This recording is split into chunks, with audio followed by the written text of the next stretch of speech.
Hello, good afternoon. So this is my final output for the my dream house. So I came it faster so that kanang dili kayo siya bugkat sa sa device. So nadugayan ko kuan sir kay na pisonet ra man kay wow laptop. So dugay-dugay yun siya mahuman.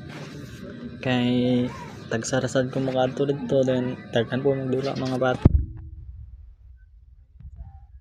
Sundan ay yung makadto kay daghan man dula. So kini akong gibuhat is ako na lang ning gipaspasan 100 times nga yang pagkapaspas kay di lagi kaya sa cellphone. Then kini mo na ni akong dream house, then ako na pong ipakita ang or gi-videohan ang na ako ang kanang yang final output sa last. Thank you sir.